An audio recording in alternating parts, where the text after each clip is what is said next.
राधे राधे। आशा करती हूँ आप सब अच्छे होंगे, मैं भी बहुत अच्छी हूँ।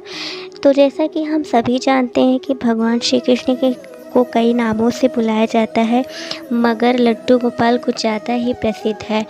तो कैसे प्रसिद्ध है, क्यों प्रसिद्ध है, ये आज मैं आपको बताने वाली हूँ। जैसा कि हम सब जानते हैं कि भगवान को अगर सच्चे मन से उनका भक्त पुकारे तो भगवान को आना ही पड़ता है। तो ऐसे ही हमारे लड्डू गोपाल भी एक भक्त के कहने पर ही आए थे। तो ज़ोर से बोलिए श्री राधे राधे राधे। तो शुरू करते हैं आज हम अपने लड्डू गोपाल की कहानी। तो कैसे पड़ा हमारे लड्डू गोपाल का नाम, तो आइए जानते हैं।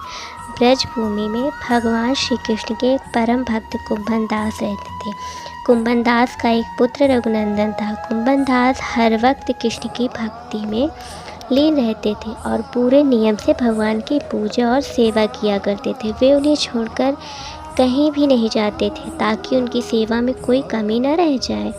एक दिन वृंदावन से उनके लिए भागवत कथा का न्योता आया।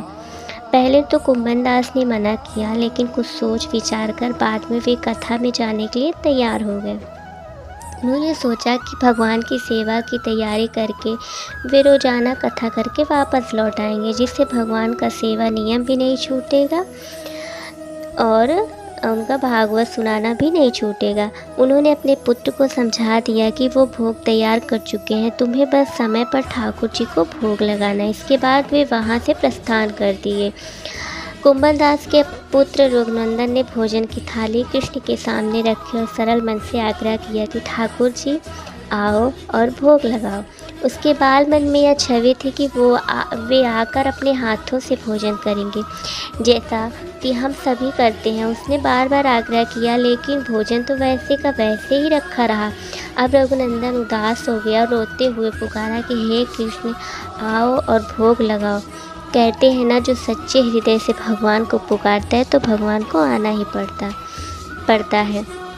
रघुनंदन की इस पुकार के बाद भगवान कृष्ण ने बालक का रूप धारण किया और भोजन करके बैठ गए।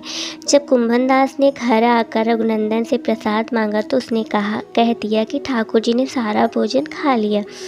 कुंभन दास को बड़ा आश्चर्य हुआ।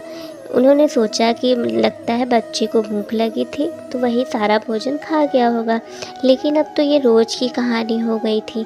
अब कुंभन दास को शक होने लगा तो उन्होंने एक दिन लड्डू बनाकर थाली में रखे और छुप कर देखने लगे कि रघुनंदन क्या करता है। रघुनंदन ने रोज की तरह ही भगवान कृष्ण को पुकारा तो वे बालक के रूप में प्रकट होकर आए और लड्डू खाने लगे। यह देखकर कुंभन दास दौड़ते हुए और प्रभु के चरणों में गिरकर विनती करने लगे। उस समय कृष्ण के एक हाथ में लड्डू और दूसरे हाथ वाला लड्डू मुख में जाने को ही था कि वे एकदम मूर्ति हो गए। उसके बाद से ही इस रूप में पूजा की जाती है और वे लड्डू गोपाल कहलाए जाने लगे। तो ये थी हमारे कृष्ण जी की सच्ची कहानी। तो कैसी लगी आप सबको हमारे लड्डू गोपाल की कहानी, कैसे उनका नाम पड़ा, आप लोग जान गए होंगे। तो आशा करती हूँ आप लोगों को ये कहानी पसंद आई होगी।